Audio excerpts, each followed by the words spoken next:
महाराष्ट्र में विधानसभा चुनाव का बिगुल बजने से पहले ही वंचित बहुजन आघाड़ी के अध्यक्ष एडवोकेट प्रकाश आंबेडकर ने राज्य में अब तक 11 विधानसभा सीटों के वंचित के उम्मीदवार घोषित किए हैं।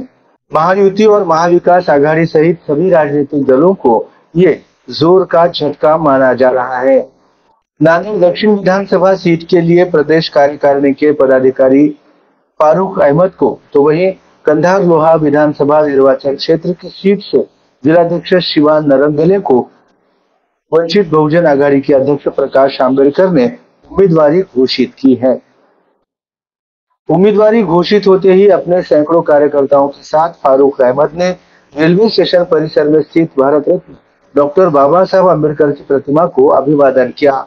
कार्यकर्ताओं ने इस समय पटाखों की आतिशबाजी की। नांदेड़ में पिछले कई दशकों से किसी भी बड़े राजनीतिक दल ने मुस्लिम समुदाय से उम्मीदवार नहीं दिया है। 7/12 के मालिक ने हर चुनाव में बैंक समझकर वोट लिए, हर बार इन्हीं वोटों पर जीत भी हासिल की, मगर मुस्लिम समुदाय को विधायक सांसद बनने का कभी मौका नहीं दिया। ऐसे आरोप हमेशा से ही लगाए जा रहे हैं, लेकिन वंचित बहुजन आघाड़ी के अध्यक्ष एडवोकेट प्रकाश आंबेडकर ने नांदेड़ में पहली बार मुस्लिम समुदाय को विधायक बनकर नेतृत्व करने का मौका दिया है। उनके भरोसे की कसौटी पर सच्चाई के साथ उतरकर नांदेड़ में वंचित की जीत होगी। जनता की सभी समस्याओं को छुड़ाने का आश्वासन फारूक अहमद ने MCN हिंदी न्यूज के माध्यम से दिया है। हम तुम्हारे साथ हैं। हम तुम्हारे साथ हैं।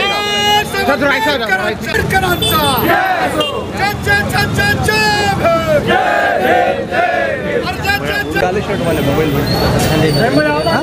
एक बार हो जाए साहब अम्बेडकर तुम आगे बढ़ो, हम तुम्हारे साथ हैं। साहब अम्बेडकर तुम आगे बढ़ो, हम तुम्हारे साथ हैं।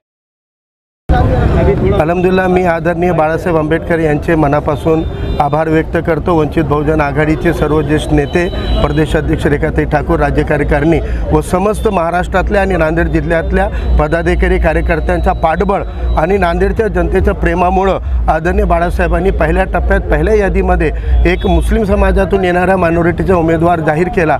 हे फक्त बाळासाहेब करू शकतात। निष्ठावंत आणि प्रामाणिकपणे बाळासाहेबांच्या चळवळीमध्ये राहिल्यानंतर अशा कार्यकर्त्यांचा सन्मान होतो। याचा पुरावा आहे की आज 11 पैकी 10 उमेदवार वेगवेगळ्या पदावर सातत्याने 5 वर्षापासून आदरणीय साहेबांसोबत काम करणाऱ्या कार्यकर्त्यांचा आधी सन्मान केलेला आहे। यापुढे आघाड्या होतील, वाटाघाटी होतील, परंतु हे निष्ठावंत कार्यकर्ते आम्ही कोणत्याही स्थितीमध्ये डावलणार नाही, जणू असा संदेश आदरणीय बाळासाहेब आंबेडकरांनी दिलेला आहे। नांदेड जिल्हा हे आंबेडकरवादी चळवळीचा बालेकिल्ला राहिलेला आहे। पहिला खासदार बाबासाहेबांच्या पक्षाचा उमेदवार इथून खासदार राहिलेला आहे आणि सतत 67-72 पर्यंत 2 नंबरचं मतं घेणारा उमेदवार सुद्धा हा बाबासाहेबांच्या विचाराच्या रिपब्लिकन पार्टी ऑफ इंडियाचा उमेदवार राहिलेला आहे। इतकं गड असताना सुद्धा रिपब्लिकनचा गड ढासळण्यात आलेला आहे। 4-4दा मुस्लिम समाज इथून निवडून येऊन आमदारकी भोगलेला आहे, अनेकदा इथून MLC झालेला, मंत्री झालेला आहे, लोकसभेचा डेप्युटी स्पीकर झाला आहे, परंतु त्यांचं पण नेतृत्व संपुष्टात आणलेलं आहे। आता हे शिळे झालेले घराण्याचे नेतृत्व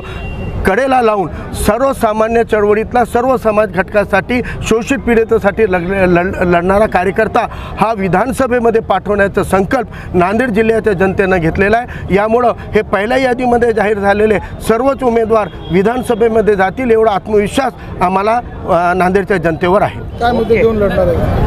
नांदेडमध्ये खूप मोठं आहे की 2 नद्याच्या मध्ये वसलेलं नांदेड असून सुद्धा नियमित पाणी पुरवठा नाही। पाण्यासाठी शेकडो हजारो टँकर लावावे लागतात। पहिला अजेंडा आहे गोदावरीचं शुद्धीकरण आणि गोदावरी नदीचं सुशोभीकरण आणि वॉटर स्टोरेजची कॅपॅसिटी वाढणे। विष्णुपुरीचा गाळ काढला तर आपल्या नांदेडला मुबलक पाणीसाठा मिळू शकतो, शेतकऱ्यांना पाणी मिळू शकतो। अजून एक रिझर्वायर बनवण्याची गरज आहे। याशिवाय जे मागास घटक आहेत त्या मागास घटकांच्या वस्त्यांना 50 वर्षापासून कोणत्याही आमदारांनी निधी दिलेला नाही आहे। मग मागास घटक, schedule caste, schedule tribe, OBC, minority वस्त्यांमध्ये जे 50 वर्षाचा अनुशेष राहिलेला आहे, जे 50 वर्षाचा बॅकलॉग राहिलेला आहे, निवडून आल्यावर 5 वर्षामध्ये ते बॅकलॉग प्राधान्यानं पूर्ण करणार आणि सर्वसामान्य जनतेला पीडित, शोषित कोणत्याही धर्मजातीचे असोत पीडितांची आवाज असेंब्लीमध्ये, विधानसभेमध्ये बुलंद करणे हे एकमेव निर्धार करून आम्ही निवडणुकीच्या रिंगणात उतरलेले आहोत. आदरणीय बाळासाहेब आंबेडकरांनी जिल्हाध्यक्ष पदावर असलेल्या शिवानंद नरंगले यांची पण उमेदवारी जाहीर केलेली आहे. राज्य कमिटीवर मी राहिलेला आहे. तर जे पदाधिकारी होते त्यांच्या पहिल्या टप्प्यामध्ये आलेले आहेत. उर्वरित 7 साठी एक महाराष्ट्र निवडणूक समिती आदरणीय बाळासाहेबांनी गठीत केलेली आहे. रेखाताई ठाकूर यांच्या चेअरपर्सनशिपखाली हे समितीचा पूर्ण दौरा होणार आहे आणि ही समिती मतदारसंघानिहाय पूर्ण लोकांचे इंटरव्ह्यू आणि मुलाखतीची प्रक्रिया करून उर्वरित विधानसभासुद्धा नक्कीच जाहीर होतील. आदिवासी समाजातल्या अनेक संघटना, ओबीसी संघटनांना सोबत घेऊन आघाडी बनवलेली असल्यामुळं आमच्यासोबत येणाऱ्या या सर्व पक्ष संघटनांना विश्वासात घेऊन त्यांच्या उमेदवार कुठं निश्चित करायचे हे सगळं बघून आदरणीय साहेब सर्व उमेदवार नक्कीच फायनल करतील.